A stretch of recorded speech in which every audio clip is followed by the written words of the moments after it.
the aims of establishing the drumline, the Beefeaters in the first place, was I think it's worthy of any college that if you are going to study drum kit, percussion, rhythm, you should have a drumline, that you should embrace this, and I think it really gives, it broadens the perspective of drummers to experience this. You know, you really do have to work as a team.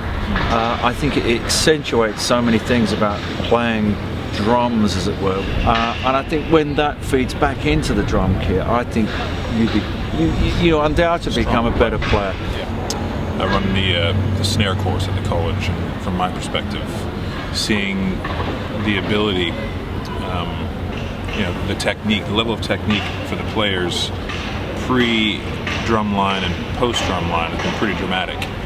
You know, so really it was a case of wanting to get some more time for the students to be able to kind of shed some exercises and really hone their stick control, you know, their technique.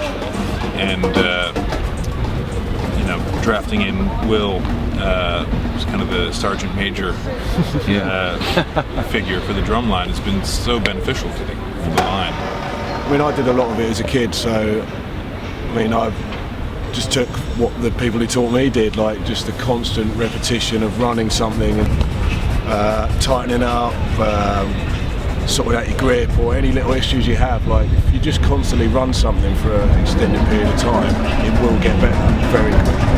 And yeah, I mean, the results speak for themselves. If we shot a video of the first week and then shot a video like it's 8 months later when it comes to the end of term, yeah, you wouldn't believe the transformation that takes place.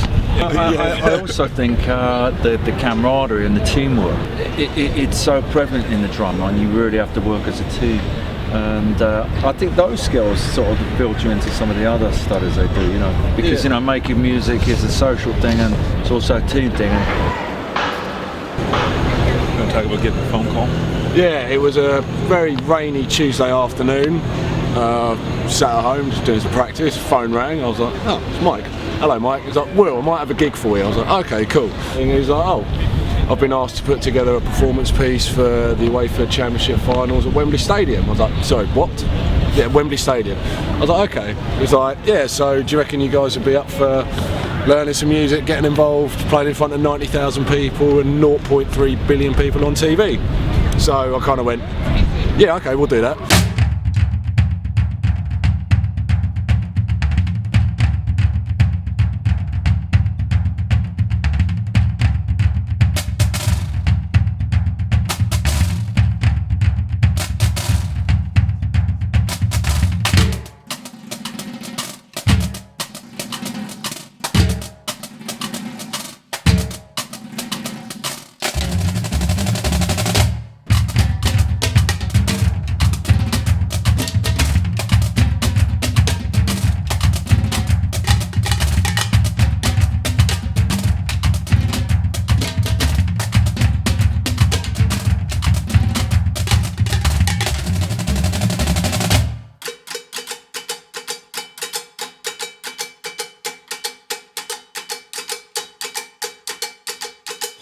Yeah, so it was nice. We had Mike come into the college and address the line and tell them, you know, what to expect and what he needed from us.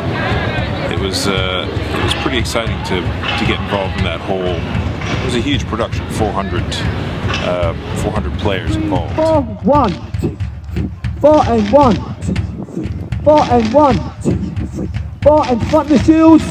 Side B, everybody's going to play the 1 and the 3.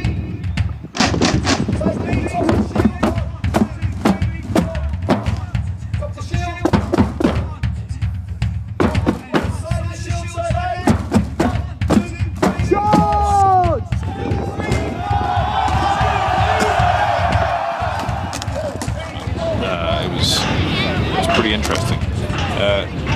Quite a challenge to kind of put the piece together. It was constantly changing as time went on.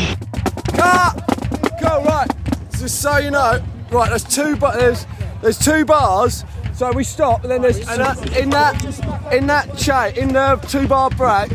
gap from the 120 to the 135 bit, even though it's you're doing your tempo change. ever-changing process of the music, and instead of being here on the field, can you march to that bit and then come back and doing this, and then everyone having to think on their feet, and me running around counting out bars and how many steps to be placing. It's great fun.